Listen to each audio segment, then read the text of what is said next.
Good morning, everyone. Could you please join me for a moment of silence for when the first tower was hit on 9/11?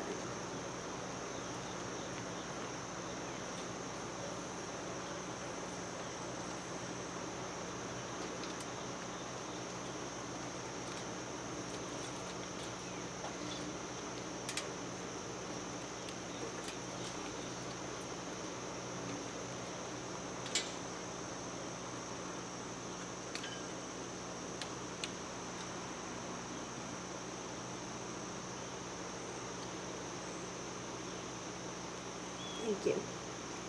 Thank you for attending the Putnam County Youth Bureau's annual Youth-led 9/11 Memorial. The Putnam County Youth Bureau joins countless organizations across America to remember the 2,983 women, men, and children who lost their lives on September 11, 2001, while also recognizing those who have passed since then as the result of their heroic efforts in the aftermath of this tragedy. We gather today in remembrance of the 22nd anniversary of September 11th and involve people of all ages, including youth who are not yet born. Like so many, Putnam County has felt the effects as a community and through the families who have lost loved ones. Many of our own residents selflessly responded that day when our region, our state, our nation was in crisis. We pay homage to all that were affected by recognizing those from Putnam County, knowing that each community will do the same for those they have lost. We still feel their absence, as does our nation. September 11th is also Patriot Day, and we ask for a moment of silence to honor our fallen.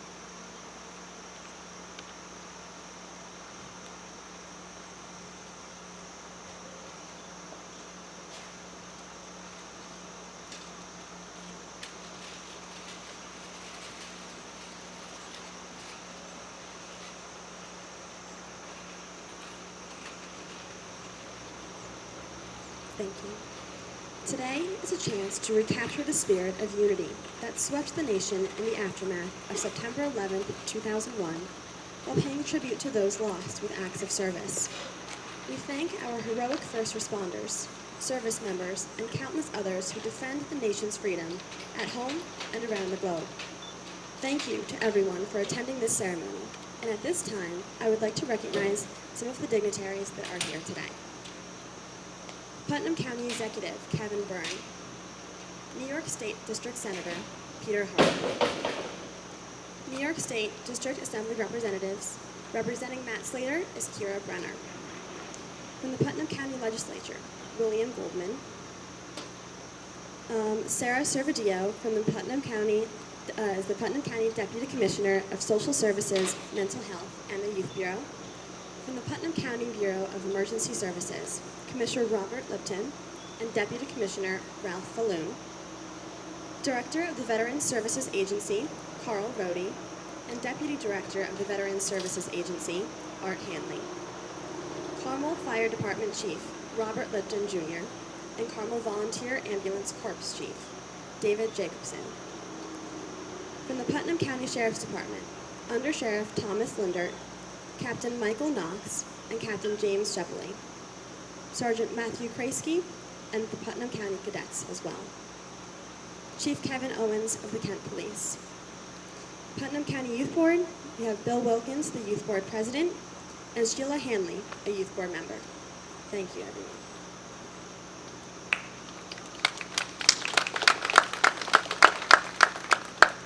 Thank you, Ava. And now I'd like to bring up Father Simon Kirpius from the St. James Church to do our invocation.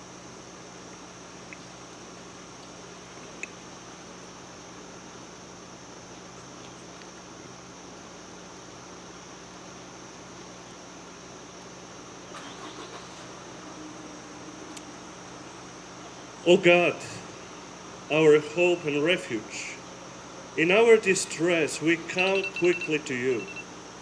Shock and horror of the tragic day have subsided, replaced now with an emptiness, a longing for an innocent loss. We come here remembering those who lost their lives in New York, Washington, D.C., and Pennsylvania. We are mindful of the service of public servants who demonstrated the greatest love of all by laying down their lives for friends.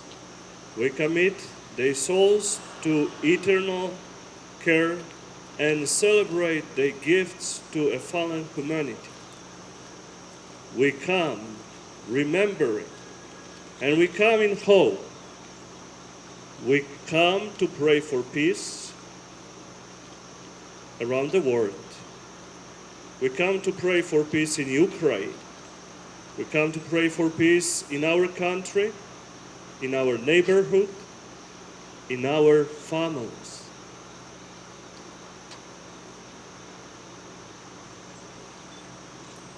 Blessed is God's name. His glorious kingdom is forever and ever. Amen.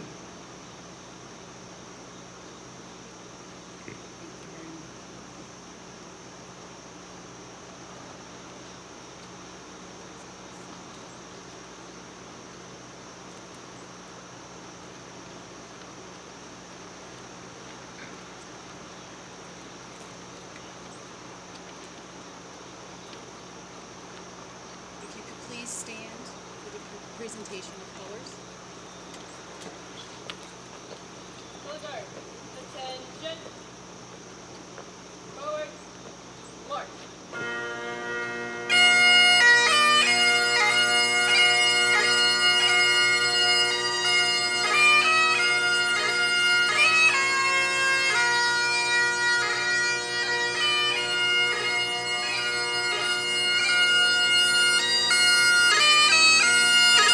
Ready?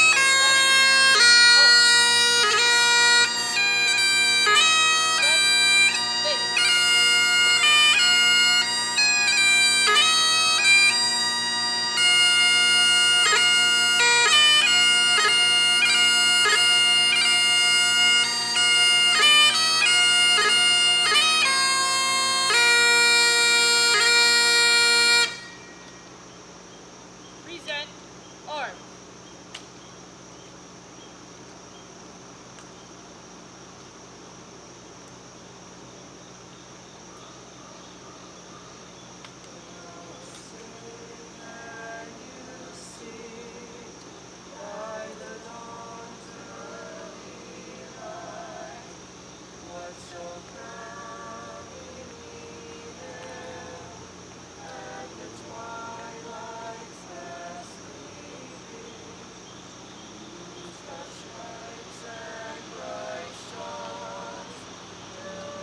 who will be reading the proclamation.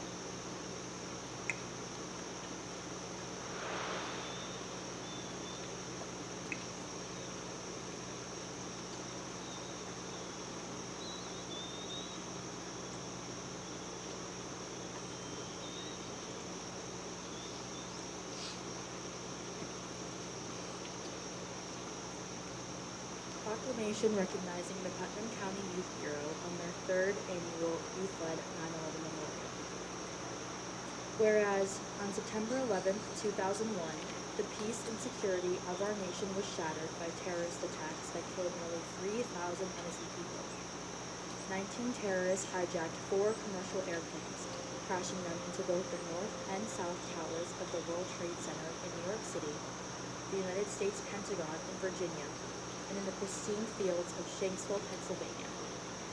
And whereas, although the terrorist goal was to tear at the fabric of our nation, arising from the very ashes of that tragedy came a remarkable spirit of unity, compassion, and determination that will never be forgotten. Many brave individuals tirelessly participated in an extraordinarily difficult and dangerous rescue and recovery effort, in some cases voluntarily putting their own well-being at risk. Each year, the anniversary of the attacks is a sacred day, both in Putnam County and throughout the country, as citizens honor the memory of all who were lost on that day. And whereas the Putnam County Youth Bureau recognizes the importance of introducing this tradition to the younger members of our community, this year, the Youth Bureau will host their third annual Youth-led 9/11 Memorial, where youth volunteers will commemorate the 22nd anniversary of the September 11, 2001 attacks on our country by reading aloud the names of all who lost their lives on that day. Now, therefore be it resolved that the Putnam County Executive and the Putnam County Legislature hereby recognize the Putnam County Youth Bureau and encourage residents of Putnam County to attend the annual Youth-led 9/11 Memorial on September 11, 2023 at the Putnam County Bureau of Emergency Services. Signed by Kevin Byrne, Putnam County Executive, and Paul E. Yonke, Chair Member of the Putnam County Legislature.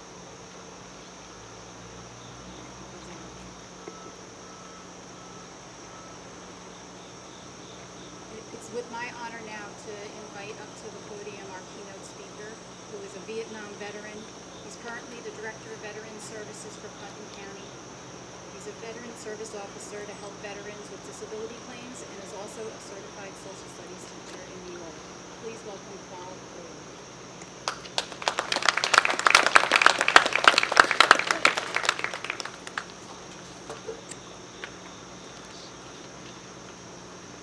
Morning, everybody. Can you hear me? My remarks are going to be very appropriate because this is a youth-led ceremony, and I think it's appropriate the words that I selected to say today because I think it's very important. Well, I'm going to start. Teach our children. Yes, teach our children. God, flag, honor, country. It's up to us to teach our children. Reading, writing, and arithmetic can be taught in school. More and more God, flag, honor, and country are being kept out of our schools. Yes, teach our children. God is not permitted through the front door of most schools, even with a visitor's pass. The Pledge of Allegiance is parodied sullenly and half-heartedly in class, half the students sitting down during the last few lines. Honor is reserved now for the enemies of our country, or sports figures, or rock musicians. Our country, our wonderful country, is looked at as second best to all other countries and the blame for all that's wrong with the world. God, flag, honor, country. There are 7 words that are part of the Declaration of Independence that nobody really pays much attention to. It's at the very beginning. It's not in the meat of the Declaration of Independence. And the 7 words truly represent what this country is about, sets the table for everything that came afterwards. Those words are, when in the course of human events. Think about it. When in the course of human events. And think about how many times the United States has acted when in the course of human events. Let's take a walk through history. A couple of places that I've been to, very proud to. Independence Hall, where those words were born. Listen if you can to those founding fathers in the building, their whispers echoing through as they contemplate and debate the cause of freedom and the hope of independence, when in the cause of human events. Now stand with me at the Alamo and hear the yells and screams of men fighting to taste freedom and independence. Inhale the acid smell of gunfire, when in the course of human events. Stand with me at the Hofbrauhaus in Munich, Germany, as evil man claimed to dominate Europe and perhaps the world. Stand with me at Dachau concentration camp, where the tremor of screams can still be felt, when in the course of human events. Look up at the facade of the Olympic Stadium in Germany, where 11 Israeli athletes and coaches were slaughtered by Palestine terrorists, when in the course of human events. The legacy of the Declaration of Independence and that single 7-word declarative statement, when in the course of human events, Americans take action. They answer the call. On 9/11, we answered the call. In all these events and other events, the United States answered the call with honor. We served our nation. Veterans, first responders gave their lives to secure this nation, and we should be proud of that. So remember, as you go through the day, a lot of events, you're going to hear a lot on the news, you're going to hear a lot of what happened on 9/11, the horrific stuff. But remember, when in the course of human events, America stand up to be counted and help, sacrifice, when in the course of human events. Teach our children, yes, teach our children, God, flag, honor, country. Thank you very much. Have a great day.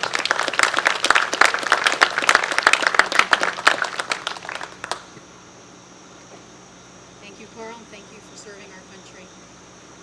Now I'd like to bring up Zoe, who is a student at Brewster High School, and she will be reading an essay about what her family went through during 9/11.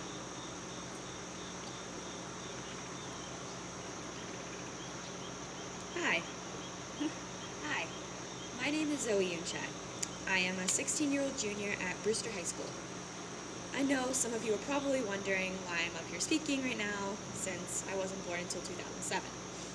But I am here to tell you a little bit about my grandfather, my experience with 9/11, and how it still affects the youths of today. My grandfather, Rocco Kamaj, was an Albanian immigrant who began washing windows on the top floors of the World Trade Center in 1974 by hand and on a scaffold. He was so proud of where he worked and, of course, making those windows sparkle. He was interviewed by many media outlets and even had a book written about him and his job. My grandfather was on the 105th floor of the South Tower and sadly was not one of those who made it out on 9/11. He was the one person everyone in my big family went to for sound advice or when they just needed a laugh. The loss of him on 9/11 and his absence is still felt strongly every day. Last year, at the annual September 11th ceremony in front of the September 11th Memorial, I had the honor of being selected to read my grandfather's name and the names of several others who lost their lives on that day. When I received the list of names to practice, I saw that I shared a first name with one person on my list. I kept this in the back of my mind, all the way up until it was my turn to speak. I went up and did what I think is a pretty good job, but still that name would not leave my mind. My mother and I visited the museum right afterwards. We noticed a toy that was donated by a family of the same girl whose name I shared and had just read. Her name was Zoe Falkenberg, an 8-year-old girl who lost her life on Flight 77, along with her younger sister and parents. As much as I tried to fight back tears and not make my mom more sad than she already is over losing her dad, I couldn't help it when I realized that Zoe was only a child. We went back on the memorial and found her name, which happened to only be a few sections down from my grandfather's name, which me and my family visit several times a year. I was no stranger to the tragedies of 9/11, as I'd seen the effects of it through my own family. But learning about younger Zoe reinforced that the lives of so many innocent people were cut short, and that the world is forever changed as a result of that day. The events of 9/11 still affect the youth of today, and that will affect people for years to come. 9/11 is something students will continue to learn about in school and see on the news. It is important that our youth understand the importance of that day, how it affected the lives of so many people, and how our lives forever changed as a result. 9/11 made people take a closer look at how they spend time with their families. It taught me that not every day is guaranteed, and that we should not take anything or anyone for granted. So, to my grandfather, Rafael Camacho, to Zoe Falkenberg, and to all who lost their lives on 9/11 and continue to lose their lives as a result of 9/11, I say, we will never forget. Thank you.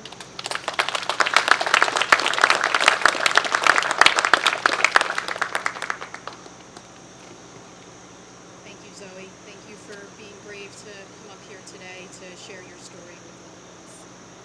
Now I'd like to invite Alexandra, Ava, and Megan to please come to the podium.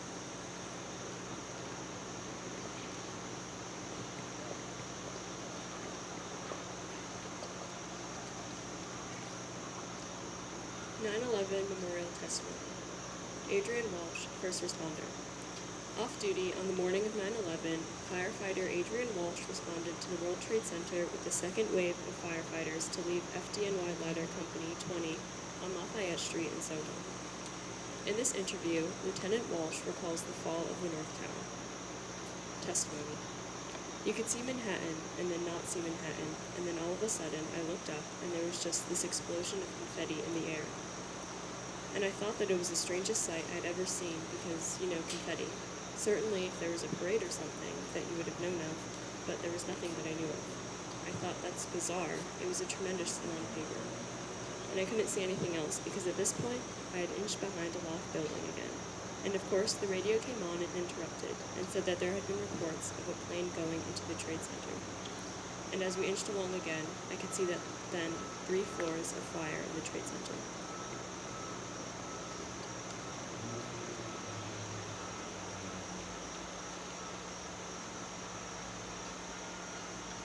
Frank Rosano, a survivor. A guest at the Marriott Hotel at 3 World Trade Center on September 11, 2001, the Washington, D.C. based attorney, Frank Rosano, was roused from sleep by a series of loud bangs. Here is his testimony. I remember hearing a big bang. I got up out of bed. I looked outside and I saw papers fluttering down to the ground. I said to myself, it must have been a big wind that must have blown up and blew a pane of glass out. I turned around and got back in bed. The next thing I heard was a huge explosion. The building shook as if you were in an earthquake. I turned, I looked out the window. It was as if a curtain of concrete and steel had come falling down. I could feel the building breaking up around me, and I ran to the opposite side of the room. I said to myself, these are the last few moments of my life. I yell out into what was left of the hallway. Is anybody there? And I hear a voice. He says, come this way. In some rubble is a fireman, and he said, I'm fine. Go down the fire stairs. I got to the 4th floor landing. I yelled out. Some people who were on the 3rd floor yelled back, we're here on the 3rd floor landing, but we can't go anyplace. The fire stairs have collapsed down to the ground, so we're trapped.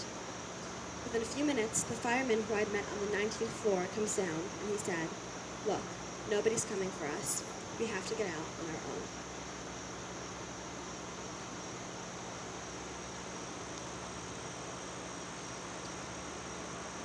Diane DeFontes, survivor, the first person to arrive at her job in a law firm on the 89th floor of the North Tower.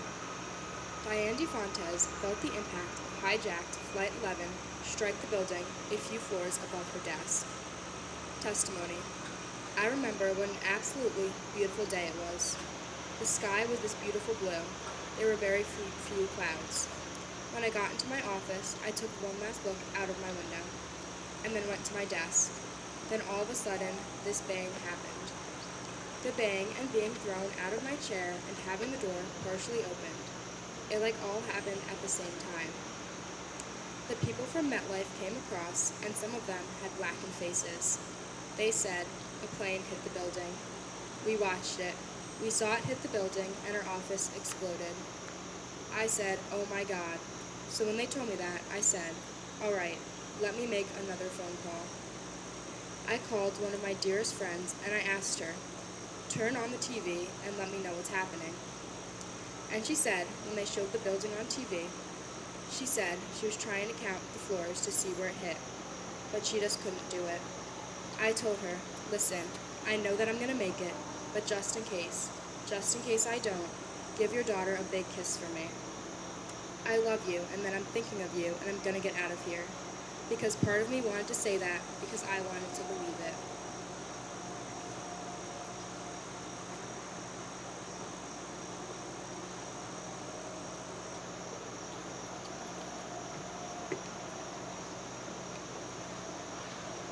Now I'll invite Savannah Fisher up to read some of the names of the lives that were lost.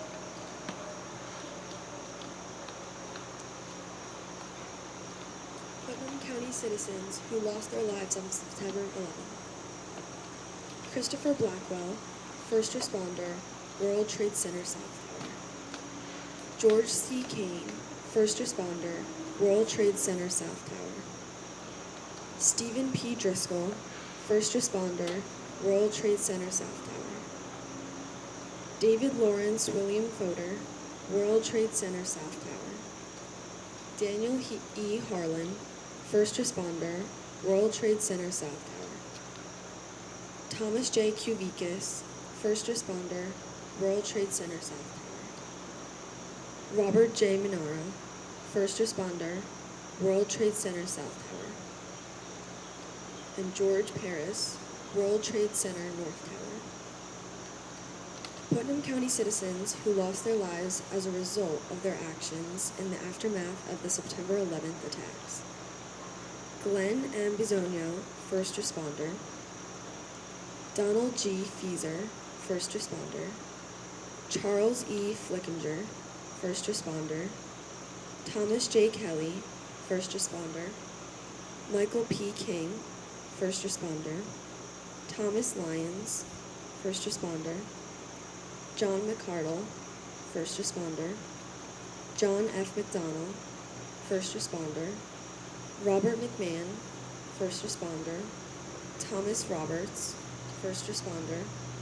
Edward V. Teagan, first responder. John J. Vaughn, first responder. Thomas R. Vendora, first responder. And John Viteri, first responder. Thank you, Savannah. If you can all please stand for a hand or heart salute while Alex prays.